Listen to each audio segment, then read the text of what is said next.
How is everybody doing? Nomad here. Here on the channel, we cover everything survival crafting from current titles to upcoming releases. If you're interested in that, consider subscribing, and if you enjoy the video, drop a like as it really helps me and the channel grow. But without further ado, let's get straight into it. Today, I wanted to take a deeper look at a game that I've been following the development process for a while now. This game is Derelicts. Derelicts is an upcoming open world survival crafting game set in a dilapidated Earth after a disaster had struck years ago. Inspired by The Forest, Turok, Stalker in the Metro series, even Halo, it is developed by one man named Roman. First off, from a developer standpoint, Roman is amazing. Not only is his showcase of the development process completely transparent, but as well as his communication towards the community interested in the genre. I've had contact with him over various media platforms as well as direct communication, and he is great to work with. Now the premise: after crashing your space shuttle on Earth, you and a group of friends have to find the origin of the defense mechanism that triggered a wave of radiations on Earth, forcing the most privileged part of mankind to go and live on space station. Starting from nothing, you will be exploring, building, and defending against mutated animals, humans, and other creatures that have consumed the Earth. This title has everything we would think and want from an open world survival game, from resource gathering to crafting weapons and overall free creativity to base building.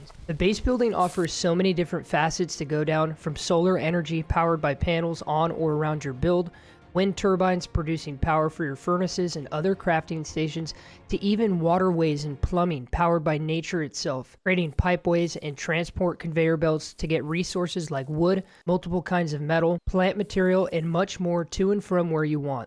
Nature is a big factor in this title, not only from the threats of numerous mutated creatures and wildlife, but also from the elements, days when no sun stopping solar panel production, to lakes and rivers freezing, preventing your water turbines from producing power, even thunderstorms, blizzards, and other forces of nature affecting your daily life. I mean, look at this tornado absolutely destroying this water wheel at this base.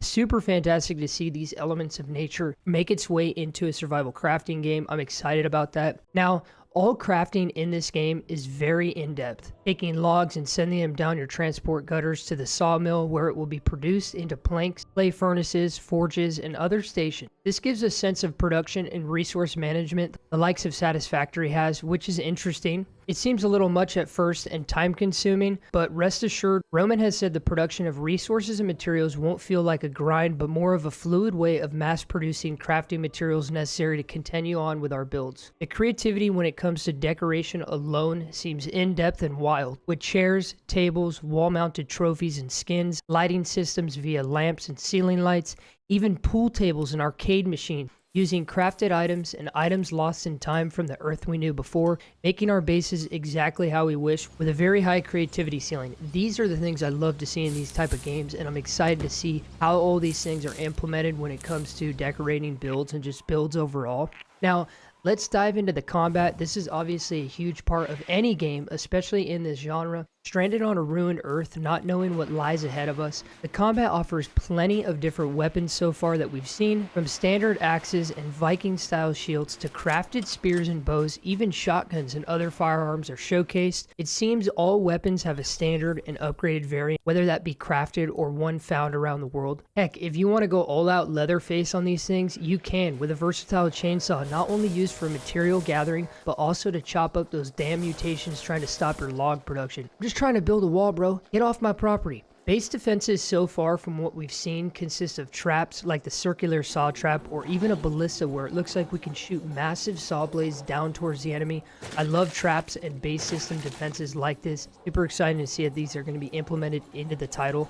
Now, multiple enemy types can be spotted around the world, from these weird bug-looking guys to this creepy centipede. I don't know about you guys, but if this thing existed in real life, I'd just give up. I'd just be like, I'm done. I can't handle this. To the more common human-like mutations. Animal types from giraffes, deer, sea animals, and other animal types that have learned to coexist after Earth's collapse can also be spotted and hunted for materials around the world. We can even find a dog that can accompany us on our journey and help defend us against these monstrosities. Oh, and just so you guys know, we can also give the good boys some loving if you want. The world of Derelicts, as we know, is Earth after a catastrophe. It's comprised of massive open forests to beaches and rivers, castles and other stone structures atop huge mountains, and even temples and ancient ruins that may depict what had happened or bring about deeper lore of the story about what and where these mutations and creatures have come from and why. Derelicts is still in very early stages of development, but so much progress has continued to be made and shown from the developer.